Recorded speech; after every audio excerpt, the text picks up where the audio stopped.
My family insisted I was a Navy washout. I kept quiet at my brother's SEAL ceremony.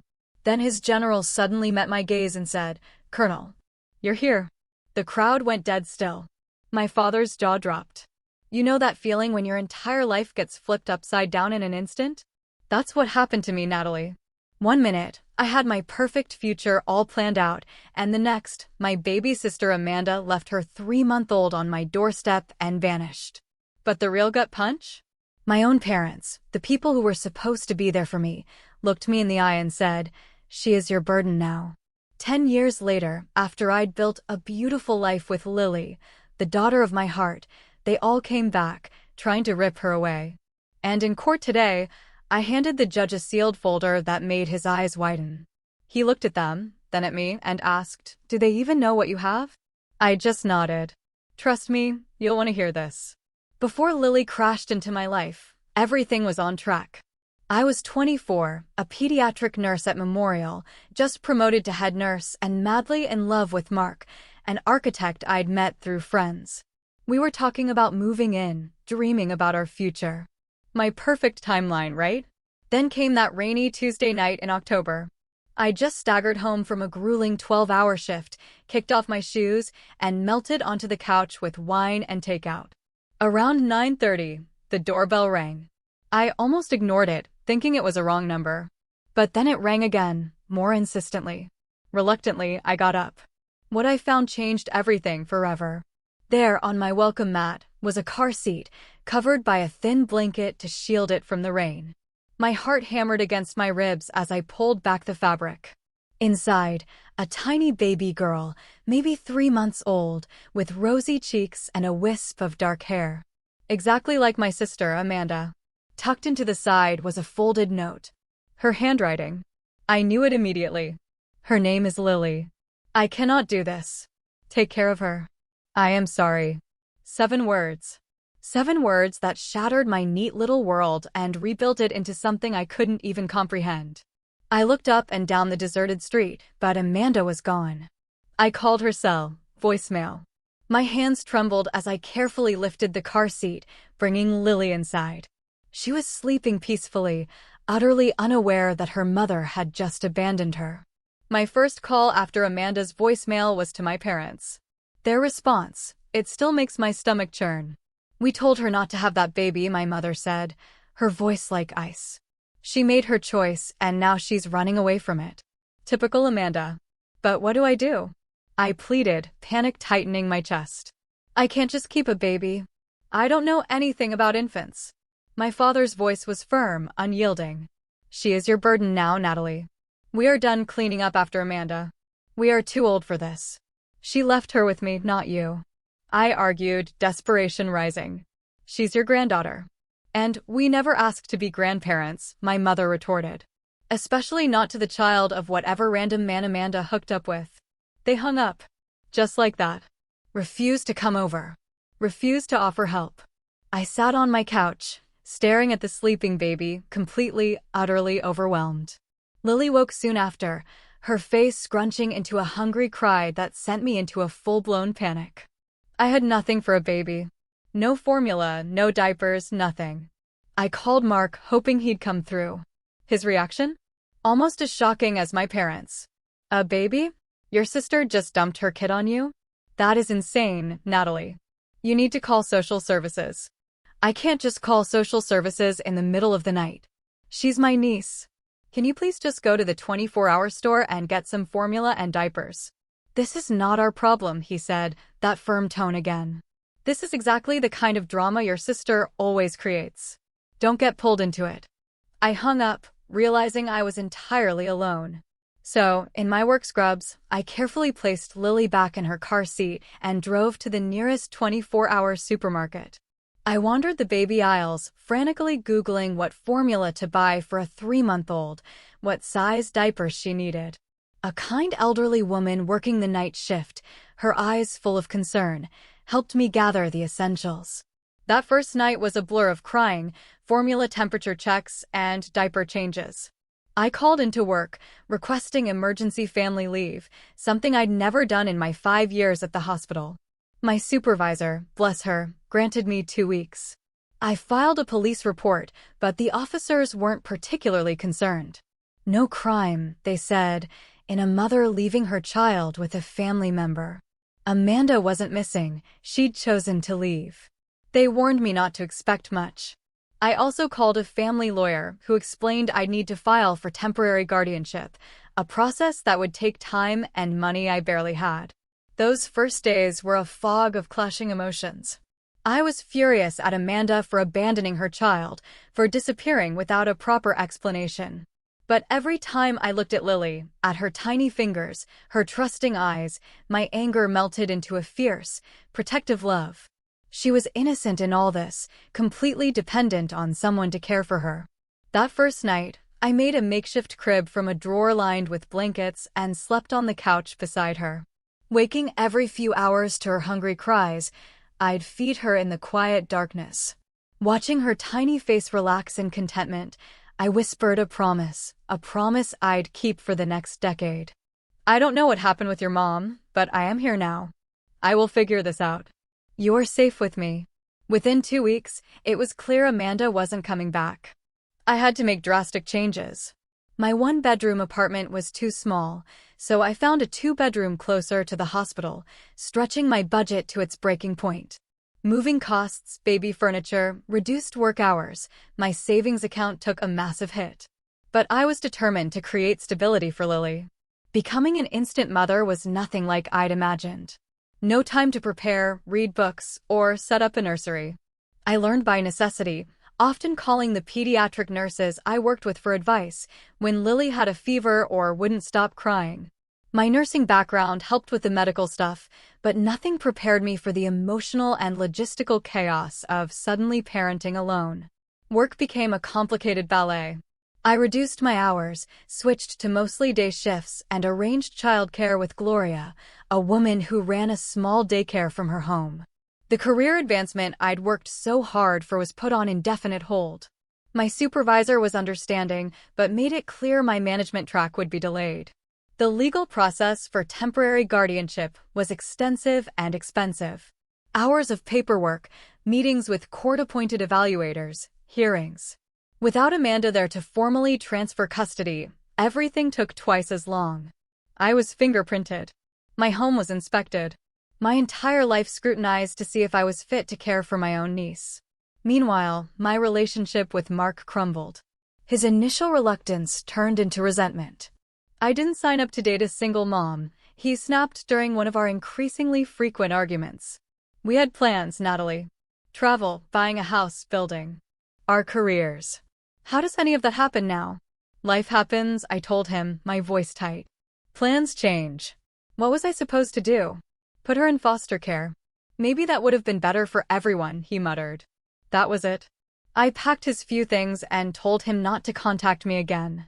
Losing him hurt, but nowhere near as much as his suggestion that I should have abandoned Lily. His true character had revealed itself, and I was better off knowing sooner. My parents made rare appearances that first year, brief, critical, always tense.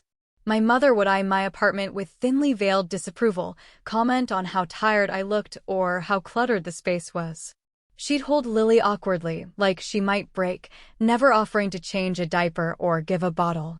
You're letting her cry too much, she'd say. But I suppose you don't know any better. My father rarely engaged with Lily at all, keeping his distance.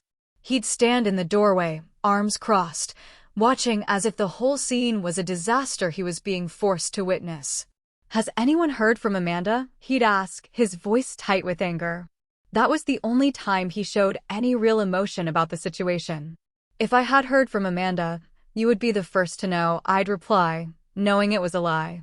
My parents had made their position clear the night Lily arrived. They had written off both their daughters and their granddaughter in one cold phone call.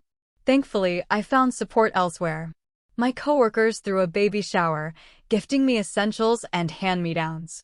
My next-door neighbor, Mrs. Santiago, became a surrogate grandmother, offering to watch Lily, teaching me her secret technique for soothing colicky babies.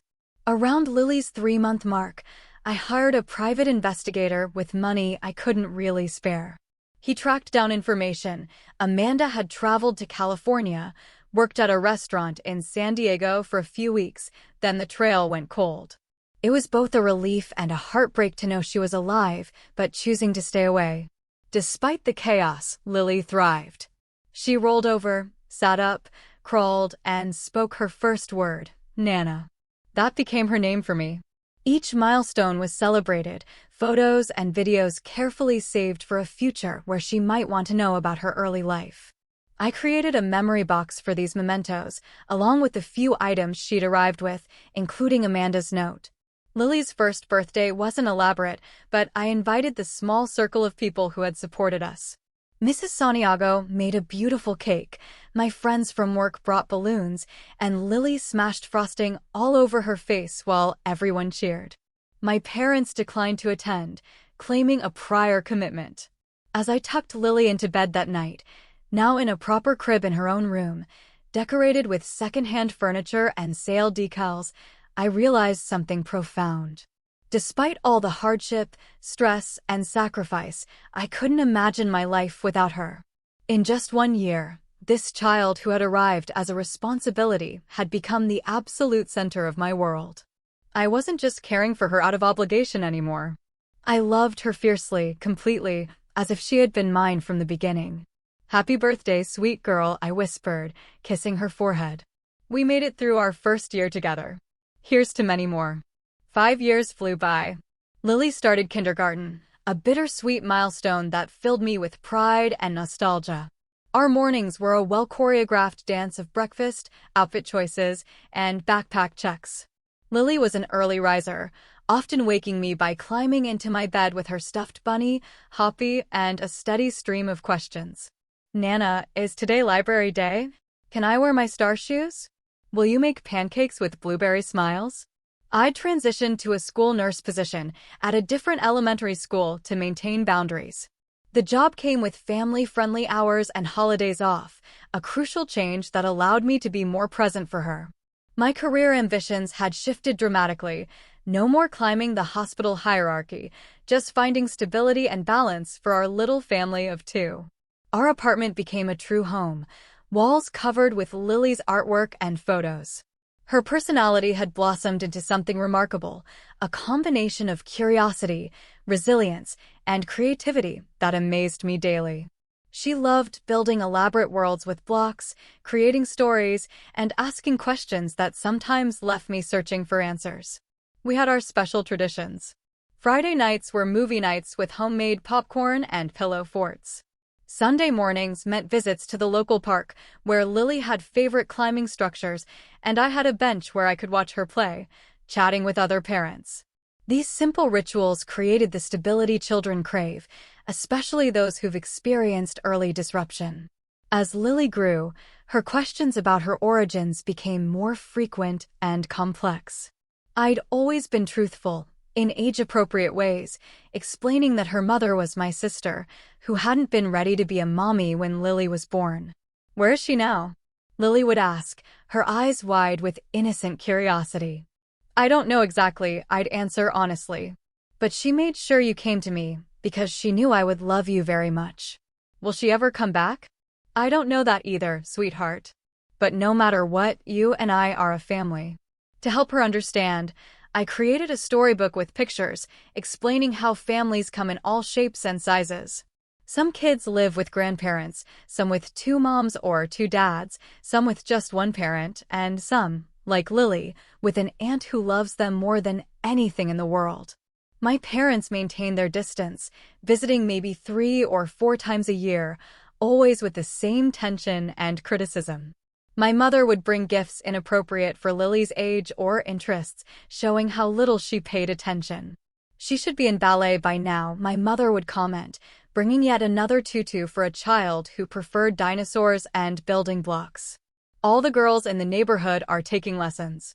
My father remained emotionally unavailable, asking surface-level questions, never engaging in play or meaningful conversation. His anger at Amanda seemed to have calcified into a general coldness toward all of us. Lily, sensitive and perceptive, would become quieter during their visits, her natural exuberance dimmed. My personal life remained largely on hold. Dating as a single mother was complicated enough, but dating in my unique situation seemed nearly impossible. The few promising men would inevitably pull back when they understood the full picture of my commitment to Lily. I chose to focus on her needs, rather than pursue relationships that might bring more instability. Our support network continued to grow.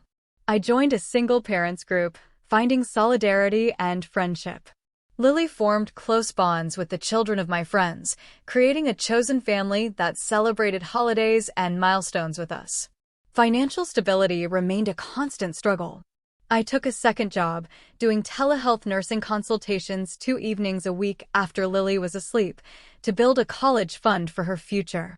It meant less sleep for me and careful budgeting, but the growing savings account gave me peace of mind. After years of careful saving, we took our first real vacation when Lily was 6, a trip to Disney World she still talked about years later. Watching her face light up as she met her favorite characters made every extra shift and budgetary sacrifice worthwhile. We returned with a photo album full of memories and a renewed appreciation for our daily life together. Lily's artistic talents began to emerge around this time. Her kindergarten teacher noted her unusual attention to detail and drawings, and I encouraged this with art supplies and museum visits. She'd spend hours creating elaborate pictures of our adventures, real and imagined, that captured the special bond between us. As the 5-year anniversary of Lily's arrival approached, I reflected on how completely my existence had transformed. My apartment was filled with children's books instead of novels. My refrigerator displayed spelling tests instead of social invitations. My schedule revolved around school events and playdates. None of it resembled the life I had planned, yet I couldn't imagine wanting anything different. In a box under my bed, I kept letters I'd written to Amanda over the years but never sent, having no address. They documented Lily's milestones, her funny sayings, her growing personality, things a mother might want to know.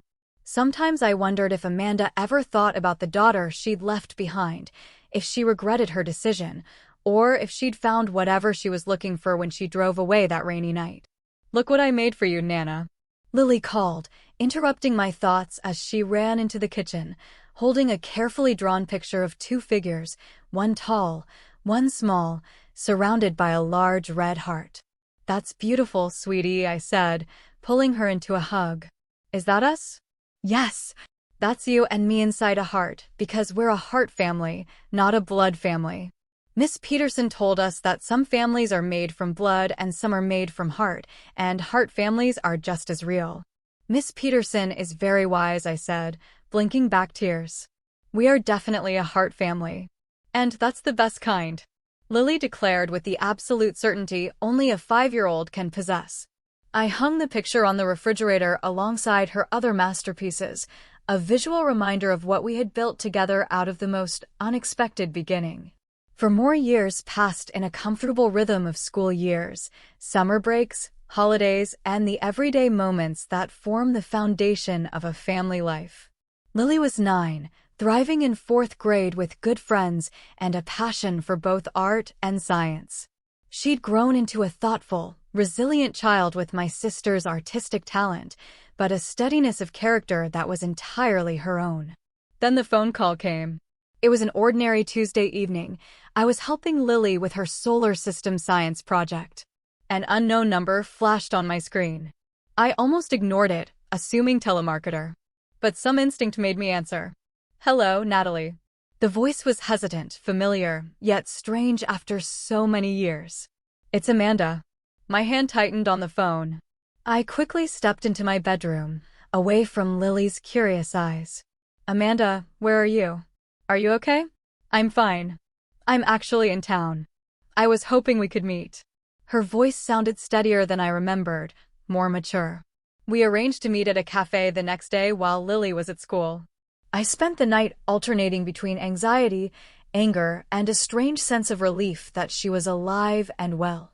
I told Lily I had a doctor's appointment, hating the small lie, but knowing I needed to understand Amanda's situation before involving her daughter.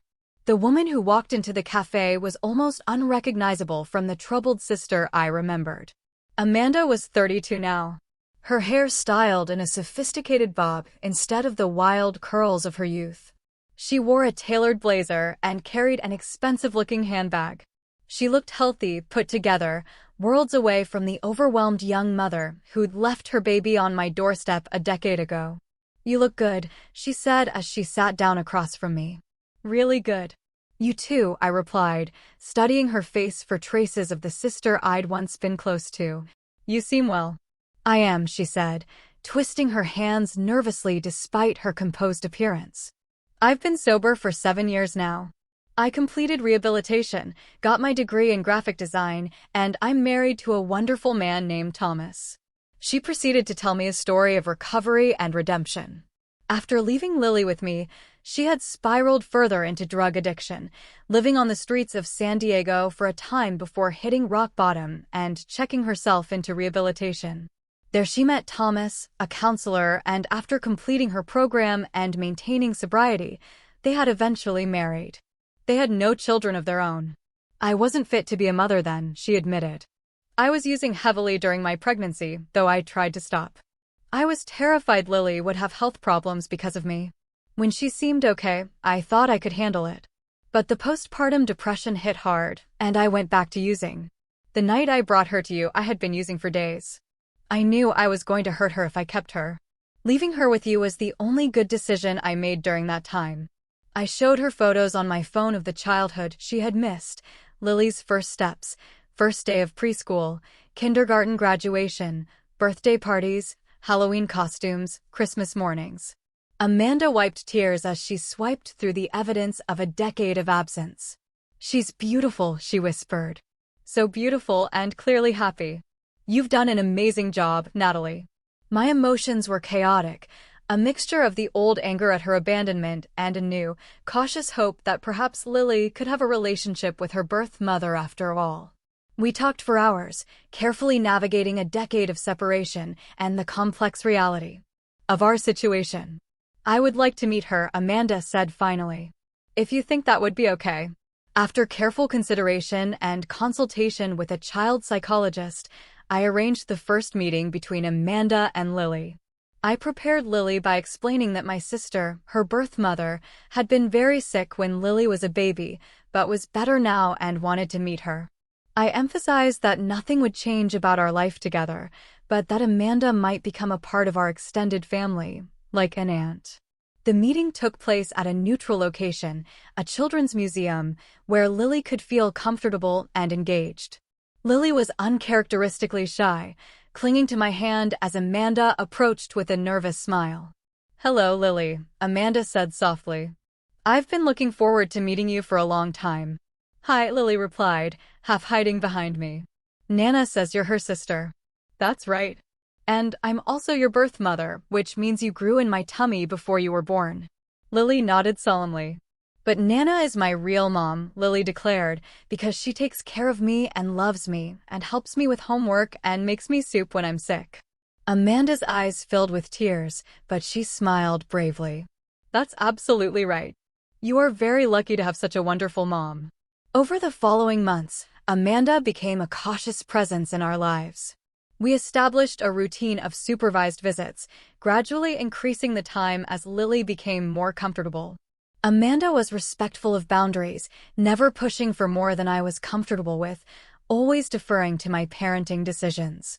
She brought thoughtful gifts that showed she was paying attention to Lily's interests. After about 6 months of this careful dance, Amanda dropped a bombshell. She and Thomas were moving permanently to our city.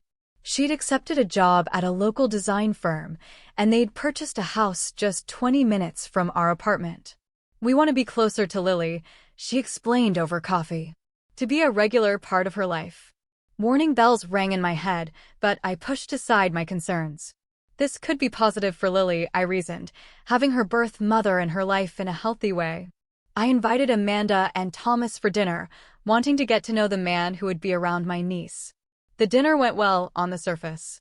Thomas was charming and engaging, asking Lily about school and complimenting my cooking. Yet, something felt off about his 2 perfect responses and the way he watched Amanda carefully as she spoke, as if monitoring her. The other shoe dropped during dessert. We've been thinking, Amanda said, glancing at Thomas for encouragement, that now that we're settled and financially stable, I would like to be Lily's mother again. Legally, I mean. My fork clattered against my plate. What exactly are you saying? We think it would be best for Lily to live with us, Thomas interjected smoothly. Of course, you would have liberal visitation. You've done an amazing job raising her, Natalie. And no one can take that away from you. But a child belongs with her mother when possible. I am her mother, I said, my voice low to avoid alerting Lily, who was showing Thomas her art supplies in the living room. I have been her mother for 10 years while you were nowhere to be found. Biologically, I am her mother, Amanda countered. And I'm in a much better position now to provide for her. You're in a tiny apartment, working 2 jobs. We have a house with a yard and a top school district. Thomas makes 6 figures. She could have her own room, a college fund, vacations, everything children should have.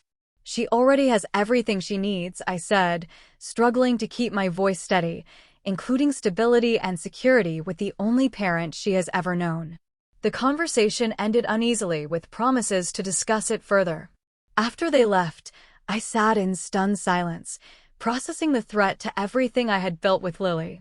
I had naively believed Amanda wanted to be a supportive presence in Lily's life, not to replace me entirely. The situation deteriorated further when my parents unexpectedly contacted me, something they rarely did. They requested Sunday dinner at their house, including Lily. When we arrived, Amanda and Thomas were already there, looking comfortable in my childhood home. Your sister has told us everything, my father said after an uncomfortable meal, where my mother fussed over Amanda as if she was the prodigal daughter returned in glory. About her recovery, her marriage, her desire to be a proper mother to Lily. She's turned her life around, my mother added. We're so proud of her. You've been in contact with her? I asked, pieces suddenly falling into place. For how long? My parents exchanged glances. We reconnected about 3 years ago, my father admitted. Amanda reached out when she completed her rehabilitation program. 3 years. I repeated numbly. You've known where she was for 3 years and never told me? She asked us not to, my mother said defensively. She wanted to get herself together first. And now that she has, my father continued, we think it makes sense for Lily to be with her real mother. Amanda and Thomas can provide a traditional family environment with 2 parents. You've done your part, Natalie. But it's time to do what's best for Lily. Blood is blood, my mother added. She deserves to be with her actual mother. The betrayal cut deep.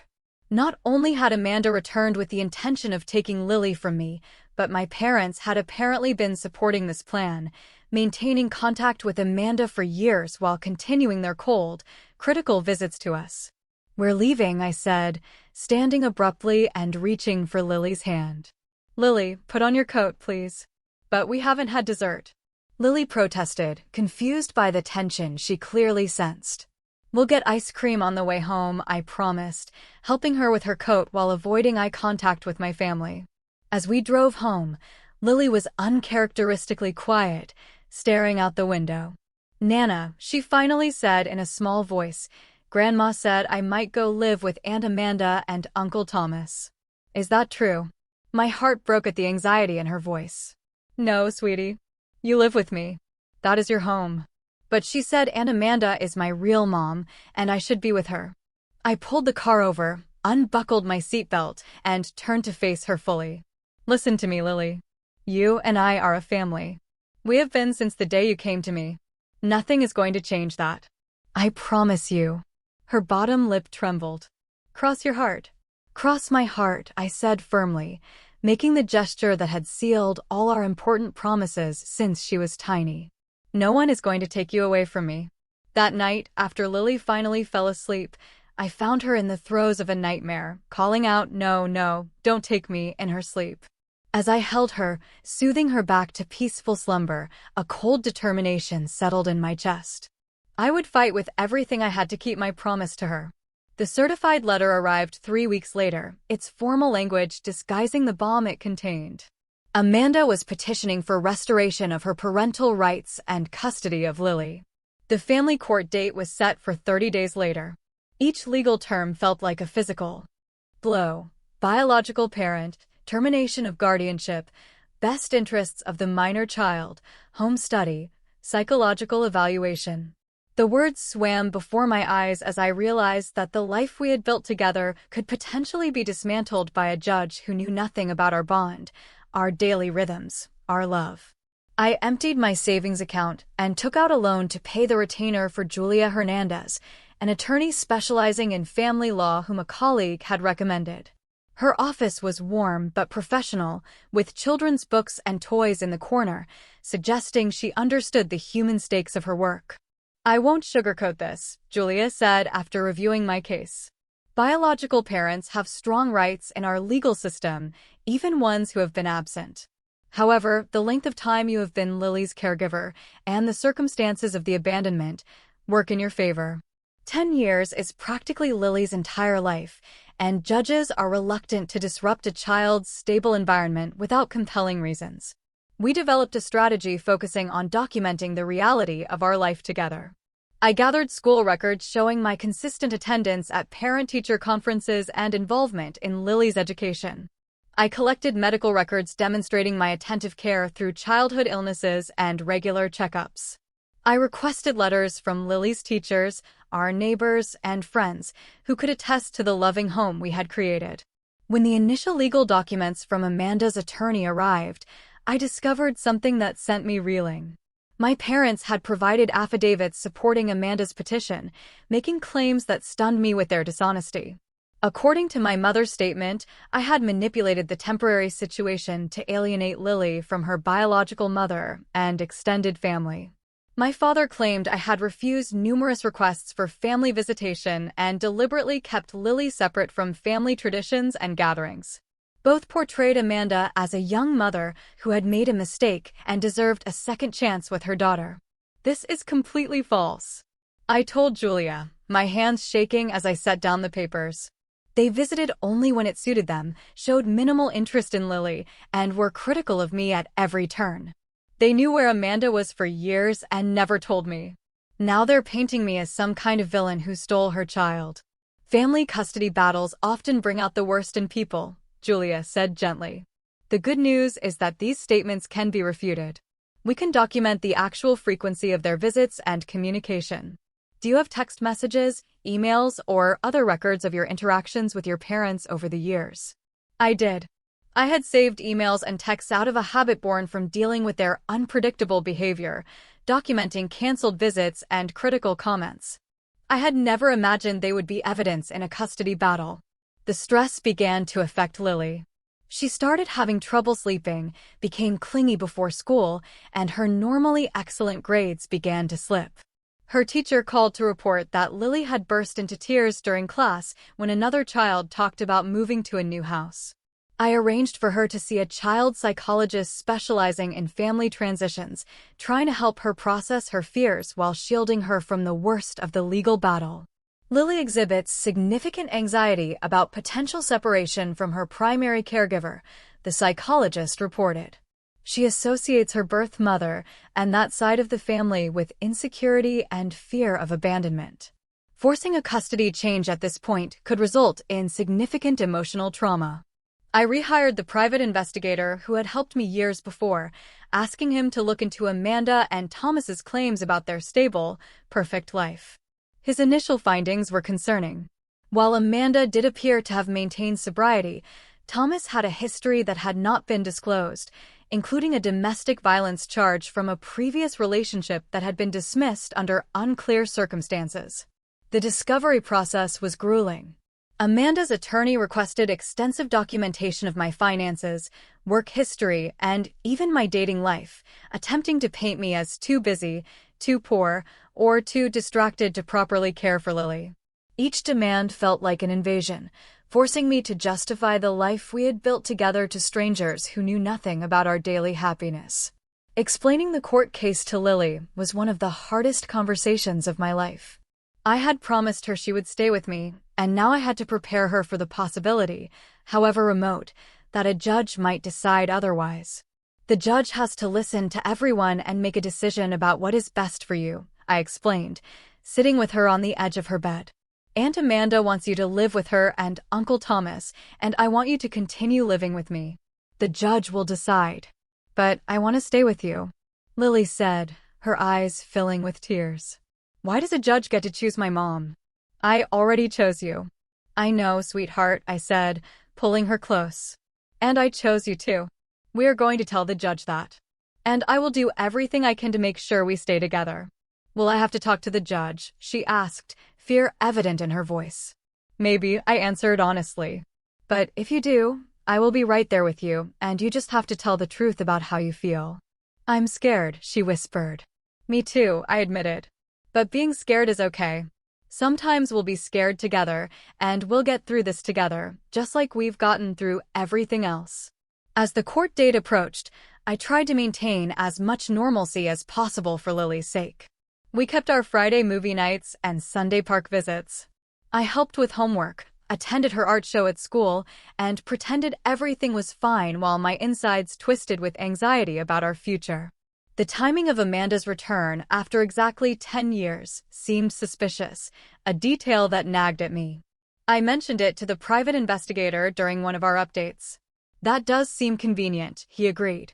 Let me look into whether anything changes legally at the 10-year mark. 2 days later, he called, urgency in his voice. We need to meet. I've found something significant. He arrived at my apartment with a folder of documents, waiting until Lily was engrossed in a television show before spreading them on my kitchen table. Your sister's husband has been systematically searching for your niece's biological father, he explained, pointing to social media searches and database inquiries. Based on the timing and nature of the searches, it appears they located him approximately 6 months ago, just before they contacted you. Why would they be looking for Lily's father? Amanda never even told me who he was. Because of this, he said, pointing to another document. The man they identified, Jason Reynolds, inherited a significant sum from his grandfather last year. We're talking multiple millions. If Amanda regains custody of Lily and establishes paternity, she could potentially claim substantial child support retroactively, plus secure future financial benefits for Lily that they would control as her guardians. The pieces fell into place with sickening clarity. Amanda's sudden interest in motherhood after 10 years of absence. The perfectly timed reappearance, the convenient redemption story, the expensive lawyer. It wasn't about wanting Lily back at all. It was about money. Can you document all of this? I asked, my voice steady, despite the cold rage building inside me. Already done, he replied, tapping the folder, along with evidence contradicting several claims in their court filings. Thomas's business is actually struggling, not thriving as they claimed. Their perfect house is mortgaged to the hilt. And most importantly, I have documented evidence of your parents' knowledge of Amanda's whereabouts for years, directly contradicting their sworn statements. I compiled all the evidence into a sealed folder that would become the centerpiece of our case. When Julia reviewed it, her professional demeanor cracked slightly. This changes everything, she said. The judge needs to see this. The county courthouse was an imposing building of stone and glass, its formal atmosphere immediately intimidating. I wore my most professional outfit, a navy blue suit I'd purchased specifically for this day, wanting to project stability and competence. Lily was staying with her art teacher, a kind woman who had volunteered to keep her occupied during the proceedings to spare her the tension. Amanda and Thomas sat at the table across the aisle, both immaculately dressed. Amanda in a conservative floral dress that suggested maternal warmth, Thomas in a tailored suit that spoke of financial success. My parents sat directly behind them, my mother clutching her purse nervously, my father staring straight ahead. His jaw set in the expression I'd known since childhood meant his mind was made up. Judge Harriman, a woman in her 60s with silver hair and reading glasses perched on her nose, called the court to order. She explained that this was a hearing to determine custody of Lily Morgan, now 10 years old, and outlined the factors she would consider. The court's primary concern is the best interest of the child, she stated firmly. We will hear testimony from all parties involved and review the evidence presented. I expect complete honesty and respect for these proceedings. Amanda testified first, telling a compelling story of youthful mistakes, hard-won sobriety, and maternal longing. She described her marriage to Thomas as loving and stable, their home as spacious and child-friendly, their finances more than adequate to provide Lily with advantages I could never offer. She wept at appropriate moments, describing her regret at missing years of Lily's life and her desire to make up for lost time. "I made a terrible mistake when I was young and addicted," she said, dabbing at her eyes with a tissue. "But I have worked so hard to become someone worthy of being Lily's mother. I want to give her the life she deserves, with a mother and father who can provide everything she needs."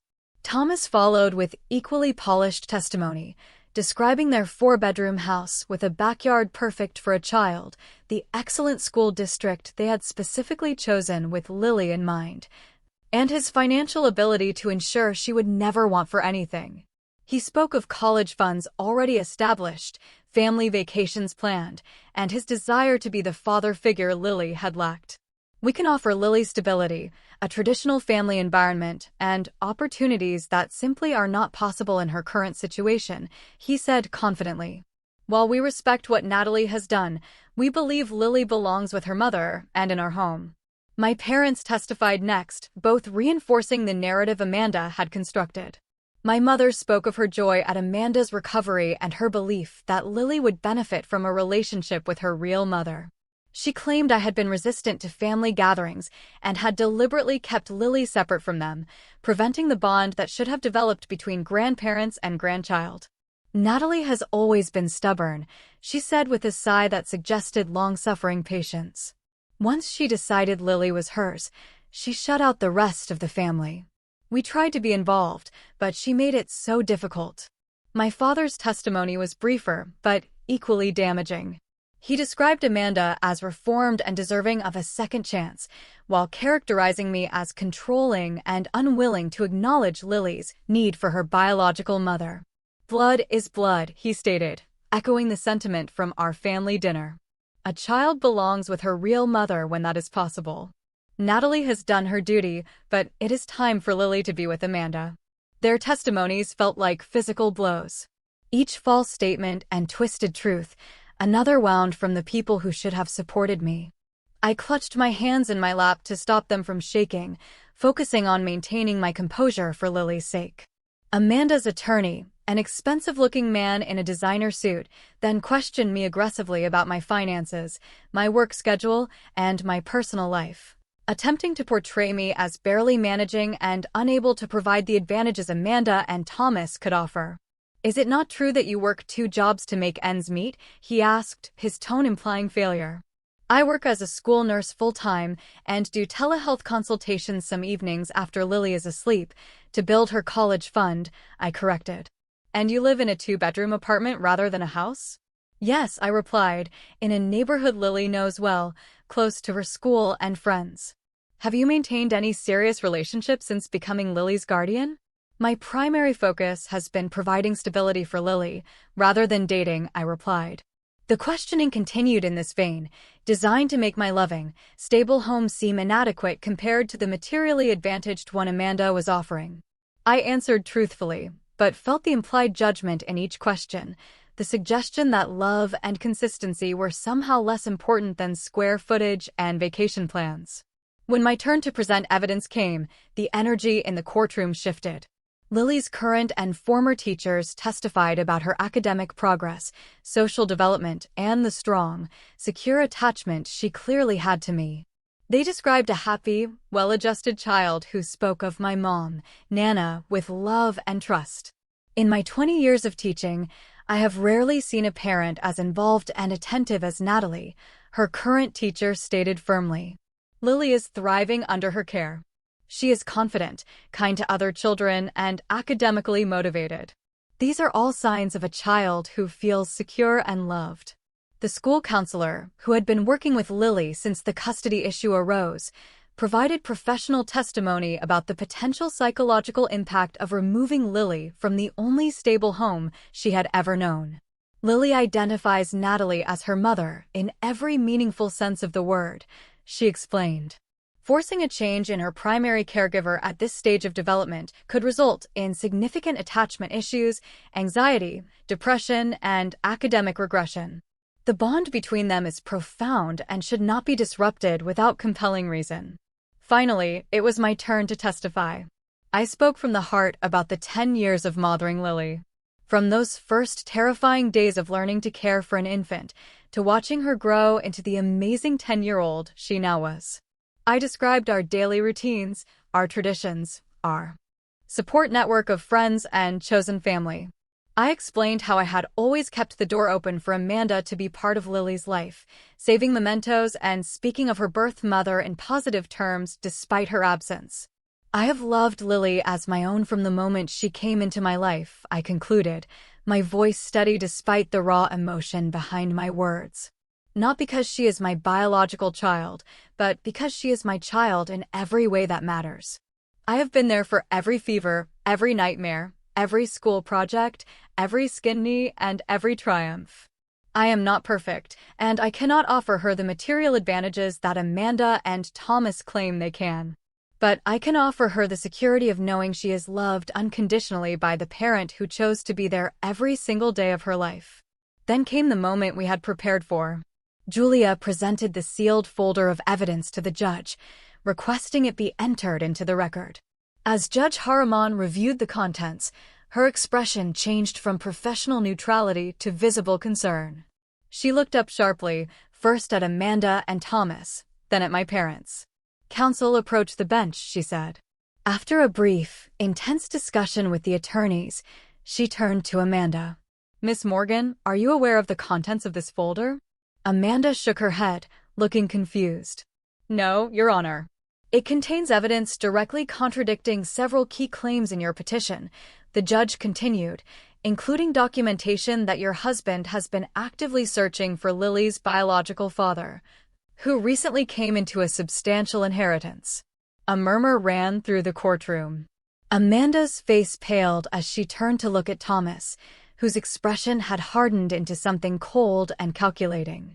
Furthermore, the judge continued, there is evidence that Mr. and Mrs. Parker, she nodded toward my parents, have been in regular contact with you for approximately 3 years, directly contradicting their sworn testimony that they were unaware of your whereabouts until recently. My father shifted uncomfortably in his seat. My mother stared at her hands. Finally, there are social media posts and private messages suggesting financial motives for this custody petition, rather than the concern for Lily's well-being that has been presented to this court.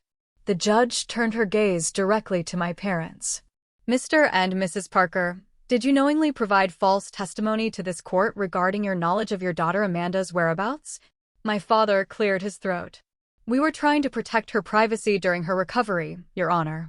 That is not what I asked, Judge Harriman said sharply. Did you knowingly make false statements under oath? We may have misremembered some details, my mother offered weakly. Perjury is a serious offense, the judge reminded them before turning to Amanda. Miss Morgan, were you aware that your husband was searching for Lily's biological father for potential financial gain? Amanda's composure cracked. Thomas handled the legal aspects. He said it would strengthen our case to have the biological father's information. And did he mention the inheritance? The judge pressed. Not specifically, Amanda said, but her avoiding gaze suggested otherwise. Thomas leaned forward. Your Honor, if I may explain, Mr. Richards, Judge Harriman advised, I suggest you confer with your attorney before speaking further. The evidence suggests potential legal issues beyond the scope of this custody hearing. The courtroom atmosphere had transformed completely. What had begun as Amanda's carefully orchestrated performance had unraveled into exposed lies and questionable motives. Judge Harriman called a brief recess to review the evidence more thoroughly, leaving both parties to sit in tense silence. When court resumed, the judge's expression was grave. Having reviewed the evidence and testimony presented today, I find several disturbing elements in the petitioner's case. What appears on the surface to be a mother seeking to reunite with her child seems, upon closer examination, to be motivated at least in part by financial considerations related to the biological father's recent inheritance. She continued, addressing Amanda directly. Miss Morgan, while I believe you may have genuine feelings for your daughter, the timing and circumstances of your petition raise significant concerns about your motivations and judgment. The evidence suggests you have misrepresented several key facts to this court. Turning to me, her expression softened slightly. Miss Parker, the evidence clearly shows you have provided a loving, stable home for Lily throughout her life. The testimony of educational professionals and the documentation of your consistent care are compelling evidence of your commitment to her well-being. With a final look at her notes, Judge Harriman delivered her ruling.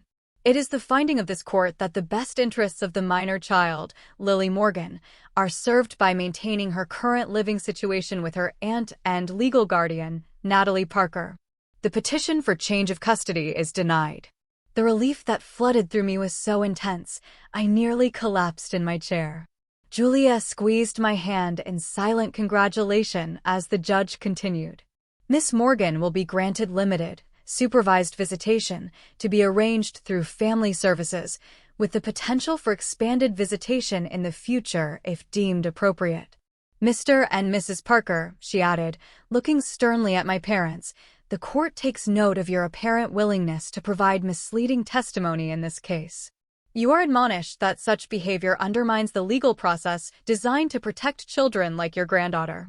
As the formal proceedings concluded, I sat quietly, processing the outcome. We had won. Lily would stay with me where she belonged. The nightmare was over. Amanda approached me as I gathered my things, her eyes red from crying. I never wanted to hurt her, she said softly. Or you. It just got complicated. It didn't have to be, I replied, too emotionally drained for anger. You could have just been honest from the beginning about wanting to know her. She nodded, looking down. I know. Thomas thought. It doesn't matter what he thought. I should have known better. I simply nodded, unwilling to absolve her in that moment, and walked out of the courtroom toward the sunlight and the freedom to continue being Lily's mother without the shadow of uncertainty hanging over us. The moment I picked up Lily from her art teacher's house was one I will never forget.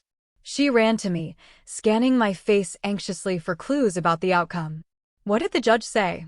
Do I still get to live with you? I knelt down to her level, taking both her hands in mine. Yes, sweetheart, I said, my voice thick with emotion. The judge said, you stay with me. We are still a family, just like always. Her entire body sagged with relief as she threw her arms around my neck. You promised. You crossed your heart promised, and you kept it. I will always keep my promises to you, I said, holding her tightly and breathing in the scent of her hair, allowing myself to fully feel the weight that had been lifted from my shoulders. Always. That evening, we celebrated with pizza and ice cream, a simple feast that felt like the most luxurious meal imaginable under the circumstances. As Lily chatted excitedly about an art project she had worked on during the day, I marveled at her resilience and her capacity for joy despite the uncertainty she had been living with. The aftermath of the court case required careful navigation of new boundaries with my family. I arranged to meet my parents at a neutral location without Lily present, needing to address their betrayal directly. How could you lie in court? I asked them, not bothering with pleasantries. How could you support taking Lily away from the only home she has ever known? We thought we were doing the right thing, my father said defensively. Amanda is her mother, and I am her mother, too, I said firmly. In every way that counts. You chose Amanda over both of us, and you lied to do it. I cannot trust you around Lily. Now, that is ridiculous, my mother protested. We're her grandparents. Grandparents who were willing to traumatize her to get what you wanted, I countered. If you want to be part of Lily's life going forward, there will be new rules. Supervised visits only, no undermining my parenting, no private conversations with Amanda about Lily, and absolutely no more lies. They balked at the restrictions, but I remained firm. The judge's ruling had given me the confidence to set the boundaries that should have been in place years ago. My parents eventually agreed, though with poor grace, to the new arrangement. Lily continued her sessions with the therapist, processing her complicated feelings about the court case, her birth mother, and the grandparents who had betrayed her trust. Through play therapy and art therapy, she began to express the anxiety and confusion that had been building for months. Sometimes I feel like I have two moms, but also no mom, she confided during one session that I was invited to join. Amanda is my birth mom, but she didn't want me. You want me, but Amanda says you're not my real mom. It's confusing. Family can be complicated, the therapist acknowledged. But what matters most is who loves you and takes care of you every day. That's Nana, Lily said without hesitation. She's my real mom because she chose me and stayed with me. Those words became a healing mantra for both of us. We began creating new traditions with the people who had stood by us, our chosen family of friends, neighbors, and colleagues who had testified to our bond and supported us through the legal battle. The supervised visitation with Amanda began cautiously. Thomas stopped attending after the first few sessions, his interest in Lily apparently diminishing once the financial motivation was removed. Amanda, however, continued to show up, gradually establishing a relationship with Lily that was more appropriate to their actual connection. She became something of an aunt figure, interested and caring, but not attempting to replace me as Lily's primary parent. With the custody issue resolved, I was able to focus on professional advancement again. I applied for and received a promotion to Health Services Coordinator for the school district, a position that came with better pay and continued family-friendly hours. The additional income allowed us to move to a slightly larger apartment with a small yard where Lily could plant the garden she had always wanted. Several months after the court case, Amanda asked to meet with me privately. Over coffee at the same cafe where we had reconnected a year earlier, she finally offered the apology I hadn't realized I was waiting for. I was wrong, she said simply. Not just about the custody case, but about everything. You are a better mother to Lily than I could ever have been, even if I had been healthy from the beginning. You have something special, something real. I thought biology trumped everything, but watching you together these past months has shown me what true parenting looks like. Thank you for saying that, I replied, surprised at how much her acknowledgement meant to me. I want you to know I've ended things with Thomas, she continued. After everything came out in court about his motives, I couldn't trust him anymore. I'm focusing on my sobriety and my career, and on building a healthy relationship with Lily as her birth mother, not trying to replace you. This shift in Amanda's perspective allowed us to gradually establish a more cooperative relationship for Lily's benefit. We would never be the close sisters we had been in childhood, but we found a workable peace as two women who cared about the same child in different ways. Lily continued to thrive as she grew, her natural resilience helping her integrate the complicated reality of her family situation into a coherent narrative. She developed an interest in psychology, perhaps influenced by her own therapy experience, and began talking about maybe becoming a counselor someday to help other kids with confusing families. On the evening of Lily's 11th birthday, after a small party with her closest friends, she presented me with a homemade card that brought tears to my eyes. Inside, she had written, "To my mom who chose me every day for 11 years. Biology makes relatives, but love makes families. Thank you for being my real mom." Looking back on our journey, from that rainy night when a 3-month-old baby appeared on my doorstep to the confident 11-year-old standing before me, I realized that the unexpected detour my life had taken had led me to exactly where I was meant to be. I hadn't planned to become a mother at 24, certainly not to my sister's abandoned child. But that unplanned beginning had given me the greatest gift of my life.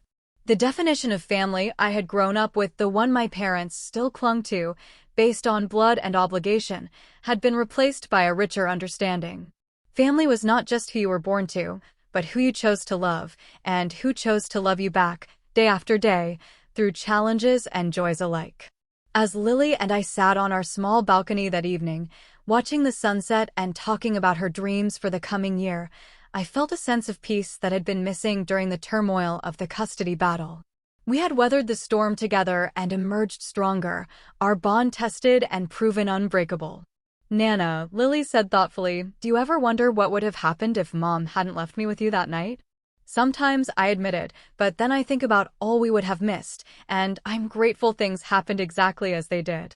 She nodded, leaning her head against my shoulder. Me too. Have you ever had someone in your life who became family through love and choice, rather than biology? I'd really love to hear your stories in the comments below.